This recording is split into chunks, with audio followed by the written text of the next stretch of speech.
여러분, 시간에도 우리 선포되는 말씀을 통하여서요 심령의 새 은혜의 마기를 주님의 이름으로 축복합니다. BC 330년경에요 당시 사람들이 알고 있던 온 세상을 정복하고자 하는 야망을 가진 한 젊은이가 있었습니다. 사람들은 그를 알렉산더 대왕이라 그렇게 불렀습니다. 알렉산더는 당시의 유럽과 이 아시아 대륙의 드넓은 땅들을 정복했고, 또 자신이 정복한 땅에서 자신의 이름으로 그렇게 도시들을 세웠습니다. 바로 유명한 알렉산드리아라는 그런 도시들이었는데, 그는 살아생전에 70개의 알렉산드리아라는 도시의 이름들을 그렇게 세웠습니다. 그는 정말 야망이 큰 사람이었습니다. 당대에 그와 겨누어서 이긴 자가 없었다 할 정도로 그는 가는 곳마다 전쟁을 일으켰고, 수많은 사람들을 이 전쟁과 죽음의 공포로 그렇게 몰아넣었습니다. 그리고 많은 정복자들이 그랬던 것처럼 이 알렉산더도 예루살렘 성을 정복하기를 원했고, 마침내 BC 332년에 그 거대한 군대를 이끌고서 예루살렘을 속절없이 무너뜨렸습니다. 그 덕분에 샬롬이라 불려진 이 평화의 도시 예루살렘은 고통의 도시가 되어버리고 말았습니다.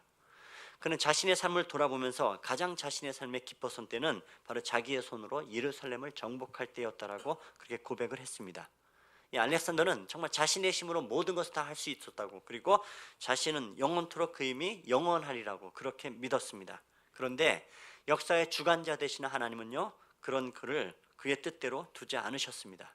그는 더 큰 야망을 품고서는 그렇게 동방정벌을 나섰다가 33살의 나이에 이 열병을 앓곤 전쟁터에서 그렇게 쓰러져서 죽고 말았습니다.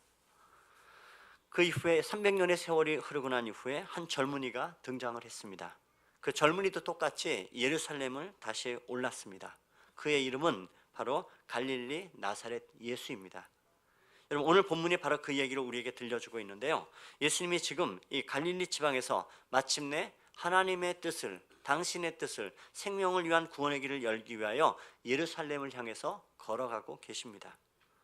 지금 예수님이 이 올리셨던 이 걸어가신 그 길은 수많은 그 야심가들이 걸었던 길이었고, 바로 알렉산더 대왕이 큰 군대를 이끌고 올라갔던 그 길을 바로 예수님께서 올라가고 계십니다. 그런데 예루살렘을 향해서 올라가는 예수님의 모습과 이 알렉산더 대왕의 모습은 너무너무 다릅니다. 알렉산더는 화려한 비단을 그렇게 백마를 타고 예루살렘을 향했습니다. 그런데 예수님은 어린 나귀를 타고 올라가십니다. 알렉산더는 헤아릴 수 없는 수많은 군대를 이끌고 올라갔지만, 예수님은 부녀자와 어린아이들과 그리고 단 12명의 제자만을 이끌고 그 주변에는 아무도 없었습니다. 알렉산더 대제가 올랐던 그 길은 정말로 화려한 길입니다. 그의 가는 길에는 정복의 역사가 있었습니다. 그런데 예수님이 가신 길에는요, 구원의 역사가 나타나기 시작합니다. 알렉산더는 자신의 야망을 위해 수많은 피를 흘리고 고통 가운데 그렇게 사람들을 몰아넣었지만, 예수님은 사랑으로 당신의 피를 흘리시고 인류를 구원과 생명으로 인도하셨습니다. 여러분, 사람들의 눈으로 볼 때 알렉산더는 그렇게 승자로 보였고, 이 예루살렘을 향해 올라가신 예수님의 초라함은 오히려 참 패자로 보이기 참 쉽습니다. 참 공교롭게도 이 두 사람은 33살의 나이에 이 땅을 떠났습니다. 역사가들은 이렇게 증언합니다. 알렉산더는 정복자였고 예수는 구세주였노라, 그렇게 이야기를 합니다. 여러분, 오늘 저와 여러분에게는 우리의 인생길 가운데서도 이 두 길 가운데에 한 길을 선택해야 됩니다. 우리 인생에는 두 길이 놓여 있습니다. 한쪽은 알렉산더의 길이 놓여 있고, 한쪽은 예수님의 가신 길이 놓여 있습니다. 알렉산더가 간 길은 정말로 화려하고 사람들 보기에 매력적인 길입니다. 수많은 야망을 가진 사람들이 바로 그 길을 택하고 그 길을 갔습니다. 하지만 여러분, 그렇지만 그 길은, 그렇게 선택한 그 길은 인류의 역사를 전쟁의 역사로, 비극의 역사로 몰아넣었습니다. 그럼에도 불구하고 사람들은 여전히 나귀 새끼보다는 백마 타기를 더 원하고요, 그 다음에 흰천을 두른 예수님의 모습보다는 비단옷을 둘렀던 이 알렉산더 대제의 모습을 더 좋아합니다. 그리고 그 길이 매력적으로 보이는 것도 여전히 사실입니다. 여러분, 그 알렉산더의 길에 비하면 예수님의 길은 참 볼품없고 초라합니다. 고작 흰천 하나 두르고 작은 나귀 새끼를 타고 뒤뚱뒤뚱하며 가는 것이 전부인 것입니다. 영광보다는 오히려 그 길을 따라가면 뭔가 대가를 치러야 되고 희생을 치르는 길이 아닐까라는 두려움들이 있는 길이 바로 예수님이 가신 길입니다. 여러분, 오늘 우리가 특별히 이 사순절 기간 중에 우리 고난 주간을 맞이하고 이제 고난 주간 맞이하기 전 주일은 우리가 종려 주일로 지켜집니다. 이 종려 주일은 바로 예수님께서 십자가 지시고 그 고난의 길을 올라가셨던 예루살렘으로 입성하셨던 그날을 우리가 기념하고 기억하는 날입니다. 자, 그 예수님께서 지금요 여리고를 떠나서 예루살렘을 향하여서 올라가고 계십니다. 여러분, 여리고는 그 해수면보다도요 약 한 270m 이상 낮은 곳에 위치되어져 있습니다. 여러분 보시면 여러분 쪽에 우측에 보시는 것이 여리고입니다. 약 한 마이너스 한 270m 정도 되는 해수면보다 낮은 곳에 위치되어져 있습니다. 그에 반해서 예루살렘은 바로 저 반대편에 있는 그곳인데, 그것은 이 해수면보다 예루살렘은 한 750m 내지 820m 정도 높은 곳에 있습니다. 여리고에서 마이너스 270 되는 데서부터 예수님이 떠났던 그 걸음은 약 한 1km, 1000m 이상을 갖다 그렇게 올라가야 되는 그 예루살렘 도성을 향한 길에 놓여져 있습니다. 자, 그렇다면 여러분, 예루살렘 도성은 왜 이렇게 높은 곳에 위치되어져 있을까요? 뭐 전망이 좋으라고, 그냥 사람들 보기에 좋으라고 그렇게 높은 지대에 놓여 있는 것은 아닙니다. 여러분, 하나님께서요 예루살렘 도성에 함께 하시고 특별히 예루살렘 성에 함께 머무시며 세상을 통치한다는 것이 바로 예루살렘 성의 의미이고 상징입니다. 하나님의 주권의 통치 아래 모든 것이 놓여져 있다는 것을 상징적으로 보여주는 것, 그것에 예루살렘 성전에 놓여져 있습니다. 다시 표현하자면 하나님께서 세상을 내려다보시고 그 온 세상을, 여리고와 벳바게와 벳세다와 온 세상을 통치하시는 것을 보여주는 이 상징적인 도시가 바로 예루살렘입니다. 그런데 현실은 그렇지 않다라는 것입니다. 이런 하나님의 모든 주권과 통치의 기능을 잃어버린 것이 바로 예수님 당시의 성전과 예루살렘 도성이었습니다. 하나님의 도성이라 종교적인 도시 예루살렘이로 불려지지만, 그런데 거기에는 사람의 통치가 있습니다. 그리고 로마 정부의 통치가 있고, 어디를 보아도 하나님의 통치가 없는 곳이 되어버리고 말았습니다. 하나님의 주권이 사라져버린 바로 하나님의 도성 예루살렘, 굉장히 아이러니합니다. 자, 이런 배경 가운데 오늘 1절 말씀 보시면은 1절은요 바로 예수님께서 예루살렘에 가까이 오셨을 때에 이 벳바게와 베다니에 이르렀다고 이야기를 하고 있습니다. 성경은 지금 의도적으로 벳바게와 베다니라는 이 도시들을 강조를 하고 있습니다. 여러분, 벳바게와 이 베다니는 실제로 이 예루살렘에 약 한 5리 정도 떨어져 있는, 한 2km 정도 떨어져 있는, 그러니까 기브온 이 시냇가를 중심으로, 골짜기를 중심으로 벳바게가 있고 바로 건너편에 2km 너머에 뻔히 예루살렘이 보이는 굉장히 가까운 지척에 있는 것이 벳세다이고 벳바게이고 베다니입니다. 그런데 우리가 흥미로운 것은 지금 이 벳바게와 베다니라는 동네의 지명의 뜻입니다. 벳바게라는 것, 벳이라는 거 우리 많이 들었죠? 집이라는 뜻입니다. 바게라는 것은 덜 익은 무화과 나무. 그러니까 뭡니까? 덜 익은 무화과 나무의 집. 쓸모없는 겁니다. 베다니, 벳이라는 똑같이 집이라는 뜻을 갖고 있고, 아니라는 것은 슬픔이라는 단어입니다. 뭐예요? 슬픔의 집. 지금 예수님께서 이 벳바게와 베다니에서 예루살렘을 보시고 입성하시기 전입니다. 지금 이것은 뭘 상징해 보여주고 있냐면, 성경은 의도적으로 하나님께서 주신 모든 기능을 잃어버린 이 예루살렘은 마치 이 덜 익은 무화과 나무 같은 집이다라는 상징적인 표현을 말씀하고 있습니다. 당시에 이스라엘의 영적인 상태를 딱 보여주고 있어요. 벳바게, 덜 익은 무화과 나무처럼 그렇게 쓸모없는 집, 베다니처럼 기쁨이 사라진 슬픔의 집으로 그렇게 되어져 있습니다. 무슨 얘기입니까? 예루살렘은 하나님의 주권이 살아있는 집이 되고, 먹을 수 있는 무화과 나무와 같이 쓸모있는 집이 되어야 되고, 하나님의 통치가 있어서 기쁨이 되어야 되는 집이어야 되는데, 하나님의 주권이 사라져 버렸다는 겁니다. 겉으로는 예루살렘의 성전이 있습니다. 종교적으로 화려하고 번쩍번쩍하는 그 도시인데, 하나님의 도성이라 불리는 그곳인데, 그 땅에는 제사장과 서기관들과 장로들이 주권을 발휘합니다. 로마의 정부가 예루살렘을 통치하고 있습니다. 이런 집은 하나님 앞에 쓸모없는 집이 되어버리고 슬픔의 집이 되어버리고 만다는 겁니다. 여러분, 이 말씀은요 오늘 우리 인생을 향해서도 마찬가지입니다. 여러분, 하나님의 주인 되심이 사라진 그 집은 슬픔의 집, 베다니가 되어버리고 맙니다. 여러분의 가정에 하나님의 주권이 사라지는 그곳은 바로 벳바게가 되어버리고 맙니다.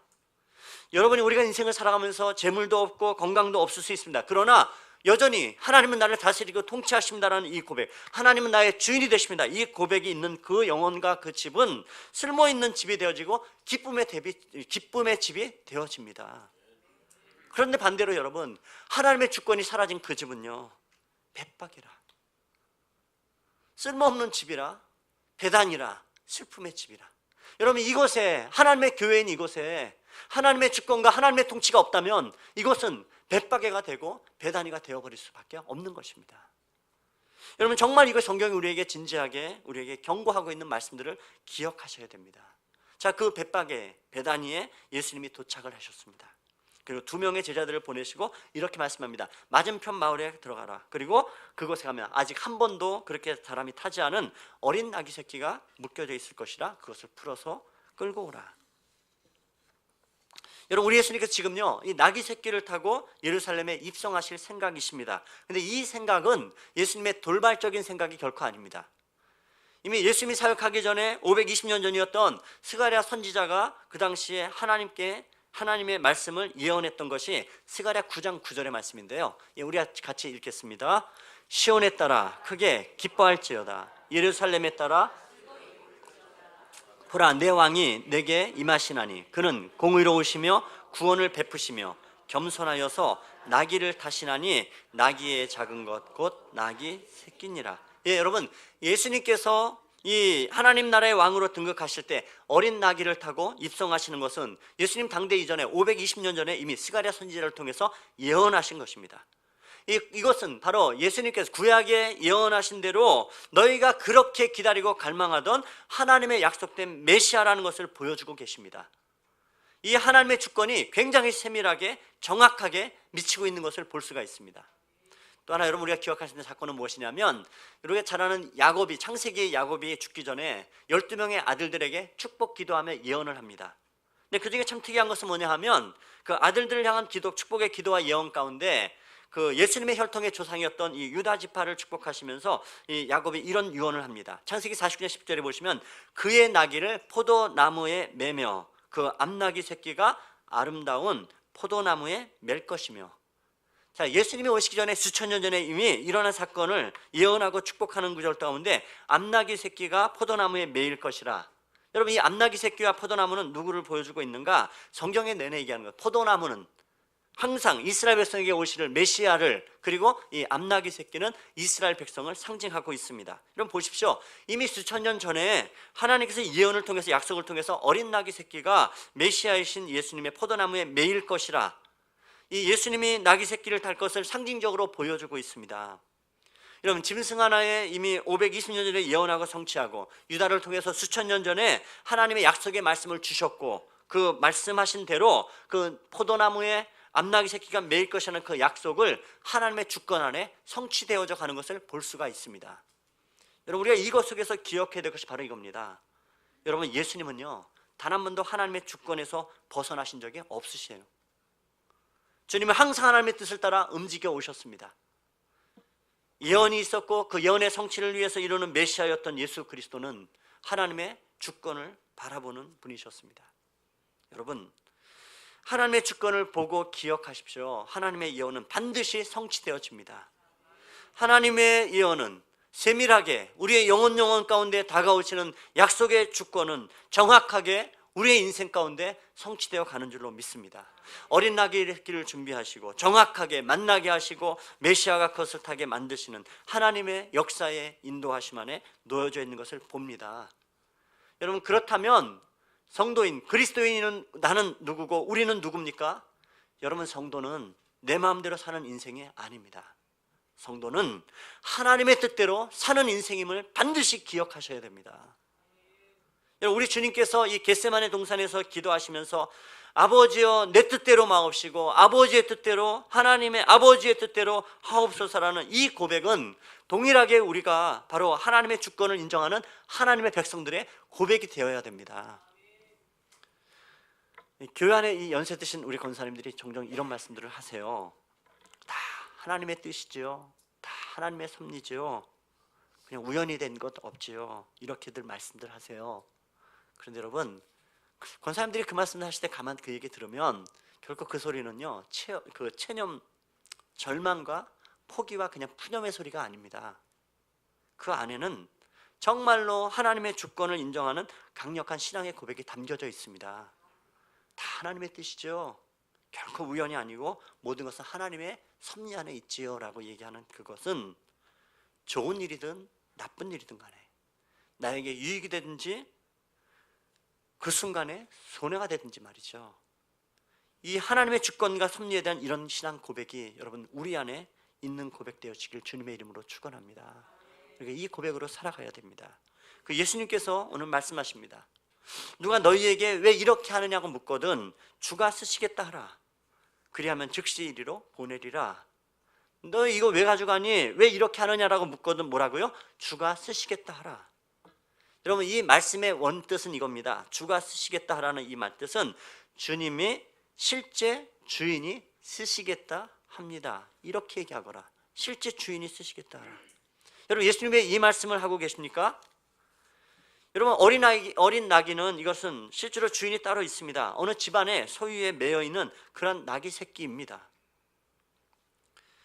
여러분 그런데 우리가 봐야 될 것은 세상은요 항상 주인은 두 가지가 함께 있다는 것을 기억하셔야 됩니다. 세상의 모든 삼남만성에는 주인이 있어요. 자칭 주인이라 하는 사람이 있습니다. 하지만 여러분 실제 주인은요 따로 있다고요. 세상의 주인은 누구십니까? 하나님이십니다. 창조하신 만유의 주님이 세상의 주인 되십니다. 그럼 여러분 실제 가지고 있는 그 뭡니까? 주인이라 칭하는 사람들은 누굽니까? 잠시 그냥 맡겨놓은 겁니다. 여러분이 가지고 있는 모든 건 영원토록 여러분의 것입니까? 아니요. 아닙니다. 결코 아닙니다. 여러분 성도는 실제 주인을 믿고 고백하고 살아가는 사람들입니다. 하나님의 백성은요 날마다 이것을 구분하며 살아갑니다. 그래서 주님이 말씀하십니다. 왜 이렇게 하느냐? 왜 이렇게 가져가느냐 하거든 이 주인은 나다. 이 세상의 소유는 나다. 예수님께서 당시에 세상의 주인 되심을 밝히고 계십니다. 여러분 세상에 많은 사람들은요 자기 자신이 주인이라고 우긴다고요. 당장은 주인이라 얘기할 수 있지만 여러분 착각해서는 안 됩니다. 잠시 하나님 맡겨놓은 것입니다. 영원토록 내 것이 될 수가 없어요. 여러분 이것은 예루살렘 성전과 예루살렘 도성도 마찬가지입니다. 제사장들은 지금 내가 주인이다 예루살렘의 주인 행세하고 있습니다. 이 예루살렘 이스라엘의 땅을 보거라. 이것은 로마의 정권이 로마의 사람들이 얘기합니다. 이것의 주인은 나다 우리다라고 이야기합니다. 하지만 그들은 전부 다 명목상의 주인들일 뿐입니다. 바로 그때 예수님께서 이렇게 선포하십니다. 주가 쓰시겠다 하라. 이 주권은 나에게 있다. 실제의 주인은 나다. 여러분 예수님께서 예루살렘에 입성하시면서 선포하시는 것이 바로 이것입니다. 세상의 만유의 주는 누구신가? 예수 그리스도시라. 세상의 주인은 누구신가? 하나님이시라. 세상의 모든 도성과 세상의 모든 암나라, 세상의 모든 소유는 다 하나님의 주권 아래 놓여 있다는 것을 여러분 바로 그가 하나님께서 내 인생의 주인 되심을 바로 선포되어지는 것이 바로 예루살렘에 입성하신 이 종려주의를 우리가 기억하고 기념하는 이유입니다. 우리의 고백이 여러분 분명하셔야 됩니다. 내 인생의 주인은 누구인가? 세상의 모든 통치하는 주인은 누구신가? 바로 하나님이십니다. 여러분 혹시 여러분의 삶 가운데 우리 항상 이런 기도를 하나님 앞에 이야기할 때 하나님 왜 이렇게 저는 가난합니까? 하나님 왜 이렇게 힘듭니까? 왜 이렇게 병듭니까? 여러분 이 고백을 할 때 여러분 우리의 마음속에 너무 주눅들 필요가 없다고요. 항상 실제 주인은 따로 있는 겁니다. 그래서 여러분 항상 이렇게 고백하고 선포하는 사람 되십시오. 주가 쓰시겠다 하라. 주님은 따로 계시는구나. 본래 하나님이 모든 것의 주인 되시는구나. 여러분 그래서요 가난하다고 위축할 필요도 없고요. 바로 하나님의 주권 신앙들을 잃어버릴 때 바로 우리가 위축되기 쉬운 것이 바로 이런 부분들입니다. 하나님 여러분 주인 되심을 기억하십시오. 세상의 모든 것의 주인은 하나님 되십니다. 제가 가끔씩 자전거 타고 이 한강에 나갑니다. 한강공원이 정말 이뻐요. 참 아름답게 잘 꾸며져 있습니다. 누가 이렇게 꾸며놨을까? 제가 걸으면서 고백하는 거거든요. 하나님 이 세상이 전부 다 하나님의 것이죠. 한강도 하나님의 것이 이 공원도 전부 다 하나님의 것이죠. 하나님 우리가 한편 아닙니까? 하나님 그럼 이건 내 거죠. 우리 거죠. 여러분 내 공원 다니듯이 그렇게 당당하게 다닐 수 있으면 남이 공원 걷듯이 그렇게 남이 땅 밟듯이 살아가는 인생 되지 않고요. 하나님의 정말로 우리에게 주신 것인 것들을 여러분 기억하실 필요가 있습니다. 저희 집에는 여러분 이 다이아몬드나 보석이나 이런 게 없어요. 사실은 가끔 집사람하고 이렇게 백화점에 가면 이렇게 아름다운 보석이 있는 보석점들을 지나갑니다. 그래서 참 감사한 건 저희 집사람이 보석류에는 관심이 없어요. 그런데도 함께 그냥 백화점 이 보석점 앞에 지나가면 괜히 그런 마음이 있습니다. 괜히 심리적으로 미안하고 그냥 뭔가 언젠간 좀 이런 거 한번 사줘야 될 텐데 하는 미안함이 있어요. 결혼 때 했던 반지는 이미 팔아먹었기 때문에 없다고요. 근데 사줄 돈은 없어요, 사실은. 근데 제 마음속에 이렇게 하나님께 그 순간마다 얘기합니다. 하나님, 이 백화점 누구 거예요? 그럼 하나님 그러세요. 내 거다. 세상의 모든 것 다 내 거다. 그럼 제가 말합니다. 그럼 하나님 거 전부 다 제 거 되지요? 여기 있는 보석들 다 그냥 제가 이 백화점에 잠깐 맡겨놓을게요, 하나님. 그거 집에 가지고 가봐야 보관하기도 귀찮고 힘드니까 그냥 딱 맡겨두고 떠나갑니다. 그리고 보고 싶을 때 아무 때나 또 올게, 하나님 잘 보관해 두세요. 여러분, 하나님의 백성은요, 하나님의 주권 신앙 안에 그렇게 머물고 살아갑니다. 그래서 사실 가난해도 위축할 필요 없어요. 병들어도 마찬가지입니다. 병들어도 위축하는 이유는 뭡니까? 하나님의 주권 신앙이 사라지면 그렇단 말이에요. 여러분, 우리 생명은 누구의 것입니까? 하나님의 것입니다. 여러분, 누가 세상을 창조하셨나요? 하나님이 창조하셨습니다. 세상을 누가 통치하시나요? 하나님이 통치하십니다. 하나님은 때가 되면 하나님께서 살리시기도 하시고 하나님은 죽이기도 하십니다. 하나님의 때가 되면 하나님은 생명의 태를 열기도 하시고 닫을 수도 있으십니다. 하나님은 때가 되면 건강하게도 하시고 병들게도 하십니다. 이 모든 것이 하나님의 경륜과 주권 안에 있는 것이라, 이것을 믿는 사람들이 하나님의 성도들입니다. 여러분, 이 신앙과 이 고백이 왜 중요하냐면 그렇게 살아가는 인생은 두려워하지 않습니다. 세상을 두려워하지 않습니다. 죽음을 두려워하지 않습니다. 모든 이 주권 신앙이 있는 사람들은 그렇게 하나님의 신앙 앞에 고백되어질 때 우리 인생의 메인 것들이 풀리는 사람들이 되어집니다. 주께서 쓰시겠다 하라. 우리 인생의 주인이 바뀌면 하나님의 모든 것을 풀어주십니다. 우리의 여러분 인생의 죽음에 대한 모든 것들이 두려움이 없는 이유들은 바로 그런 것들입니다. 지난주 우리가 아시는 것처럼 우리 김숙희 장로님 하나님의 부르심을 받으셨어요. 지난주 그 목요일에 돌아가시기 전에 그 주일날 저녁 때 장로님을 뵀는데, 그 전에도 뵐 때마다 항상 장로님 몸이 좀 아프셔서 점점 말라가셨지만 영혼은 참 평안하셨습니다. 실제로요. 왜냐하면 이유는 하나입니다. 천국에 대한 소망이 너무 분명합니다. 생명의 주인은 하나님에 대한 고백이 있어요. 죽으면 끝이 아니라 내 영혼은 하나님이 반겨 맞으시는 그 천국에 대한 소망이 너무도 분명하니까 두려움이 없습니다. 이것이 바로 하나님의 주권 신앙을 가진 사람입니다. 여러분, 이런 사람만이 두려움이 없습니다. 실은 우리 장로님 소천하시면서요, 소천하신 이후에 임종 예배 드리는 순간에도 가족들도 돌아가신 분도 참 너무 평안했어요. 여러분, 이런 사람은 죽음을 이깁니다. 왜요? 죽으면 우리 영혼이 천국으로, 영원히 살아갈 내 집으로 그렇게 돌아가는구나. 그래서 여러분, 그 시간에 임종 예배에 그냥 천국 환송 예배 드리고요, 천국에서는 환영하는 잔치 벌어지는 겁니다. 이것이 바로 하나님의 주권 신앙을 가지고 살아가는 사람들입니다. 이런 사람들만이 주인이 바뀌어 있는 사람들입니다. 여러분, 세상에는요 자칭 주인들이 참 많습니다. 세상은 여러분 그 모든 것들 여러분들을 묶어낼 것입니다. 욕심에 묶어두고, 이생의 자랑에 묶어두고, 탐심에 묶어두고, 사람에게 묶어둡니다. 그때 여러분, 예수의 사람은 선포하는 겁니다. 주가 쓰시겠다 하라. 주님이 나의 주인 되시는구나. 여러분, 예수의 이름 앞에 묶이셔야 여러분의 인생이 자유함을 얻습니다. 예수의 이름 앞에 여러분 서야, 그 주님 앞에 서야 여러분의 묶인 것들이 풀릴 줄로 믿습니다. 나의 인생의 주인은 하나님이십니다. 나를 풀어놓으시고 내 인생을 묶지 말고 내 인생을 엮지 말라고 날마다 선포하는 사람 되십시오. 주가 쓰시겠다라. 주님의 이름 앞에 여러분 모든 우리의 묶인 인생들이 풀릴 줄로 믿습니다. 여러분, 그러면 주인이 바뀝니다. 자유케 됩니다. 여러분이 절대로 묶어두지 않습니다. 여러분, 바로 이 신앙의 고백이 여러분의 삶의 신앙 고백 되어지길 주님의 이름으로 축원합니다. 여러분, 그 예수님께서 지금 어린 나귀를 타고 입성을 하십니다. 여러분, 상상만 해도 정말 웃긴 광경이라고요. 어린 나귀를 타는 예수님의 모습은 정말 어릿광대 같은 모습입니다. 끼우뚱끼우뚱하고, 그 어른이 어린 나귀 새끼를 타면 발이 땅에 닿고 끌리기 때문에 그러지 않으면 길을 쓰는 모습도 쉽게 상상이 되어지죠. 너무 이게 어릿광대 갖고 정말 바보 같은 모습이에요. 실제로 어떤 신학자는 이 예수님의 모습을 보면서 바보 예수라는 별명을 붙일 정도로요. 왜요? 당시 여러분 전쟁을 나갈 때는 백마를 타고 가요. 알렉산더가 그렇게 예루살렘에 백마를 타고 당당하게 입성했던 것처럼. 그런데 예수님이 나귀 새끼를 타고요, 초라한 모습으로, 어릿광대의 모습으로 그렇게 바보 같은 모습들을 연출하시며 예루살렘에 나귀 새끼를 타고 입성하십니다. 이유가 뭘까요? 여러분, 당시에도 누군가와 화친을 맺으려 할 때는 말이 아니고요, 나귀를 타고 그렇게 화친하러 가는 풍습이 있었습니다.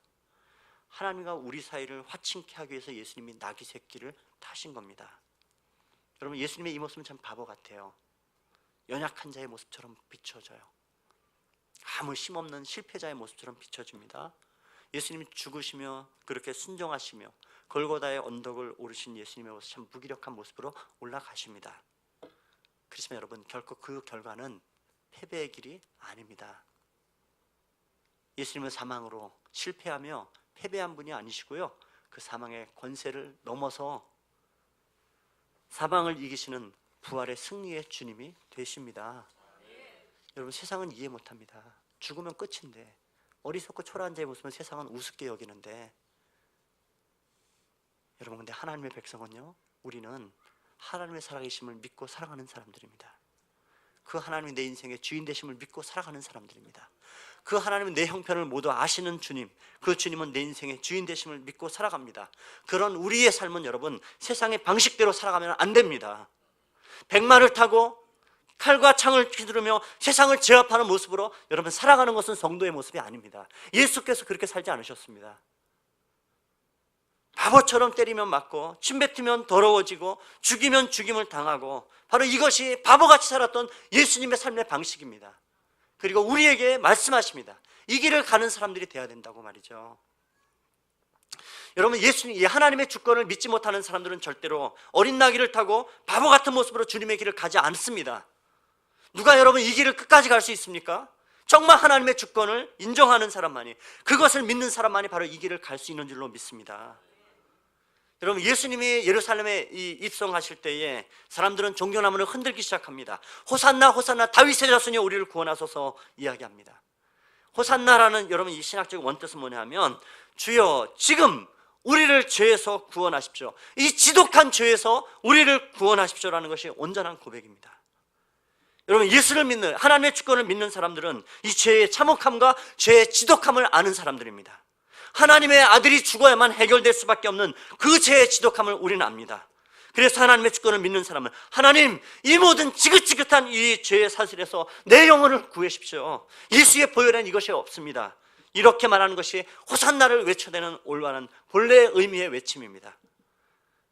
그 백성들은 호산나 호산나 다윗의 자손이 우리를 구원하소서 얘기했지만 그들의 의미는 달랐습니다.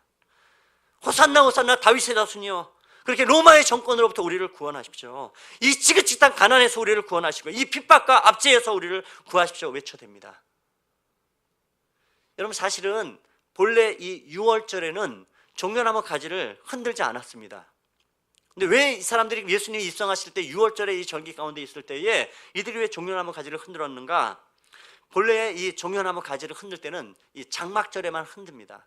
6월절에는 아니에요. 그런데 이 BC 157년경에 이 당시에 이 팔레스틴을 지배했던 것은 아수르였고, 아수르에 대한 지배 앞에 굉장히 이 땅의 팔레스타인 유대인들이 엄청난 고통을 당하고 있었습니다.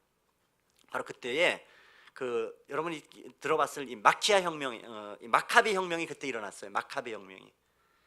이 마카비라는 사람은 본래 유다라는 이름이 본명을 가지고 있었는데 이 사람의 별명이 바로 마카비입니다. 마카비라는 이 뜻은 무엇이냐면 쇠망치라는 뜻이에요. 그러니까 쇠망치 혁명을 일으켰어요. 실제로 그래서 이 마카비는 이스라엘 백성들을 아수르로부터 구원해냈습니다. 독립을 시켰어요. 이것이 바로 마카비 혁명입니다.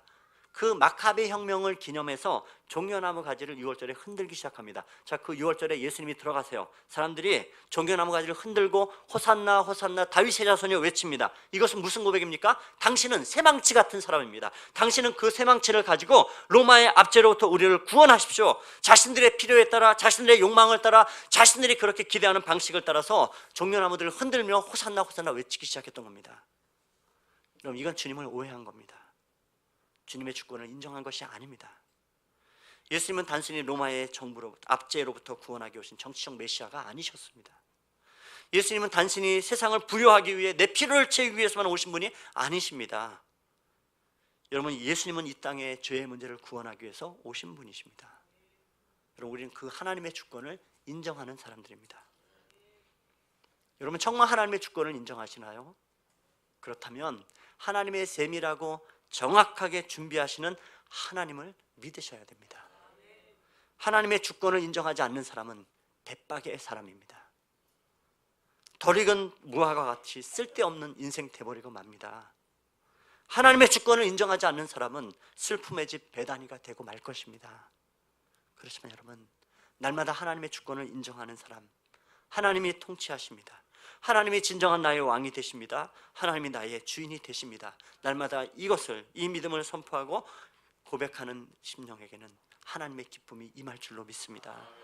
여러분, 좀 병들고 좀 가난해도 하나님이 여전히 나의 주인이십니다. 이 고백이 있는 사람은요, 하나님의 주권을 고백하는 사람은 두려워하지 않습니다.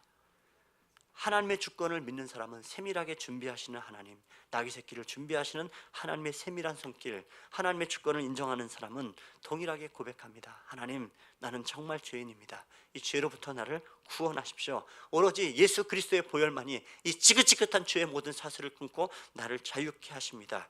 예수의 이름만이 오늘 나의 묶인 모든 것들을 풀어내는 예수님 앞에 내가 설 때에 예수님 참된 나에게 자유함을 주실 줄 믿습니다. 그럼 이것이 바로 우리 모두의 고백이 되어야 됩니다. 오늘 우리가 종료주의를 통해서 여러분, 정말 내 입술의 고백이 예수 그리스도 나의 왕이십니다. 예수 그리스도와 함께함으로 두려움 없는 인생, 그 믿음의 길 가는 우리 모두 되시기를 높으신 주님의 이름으로 축원합니다. 우리 함께 기도하겠습니다.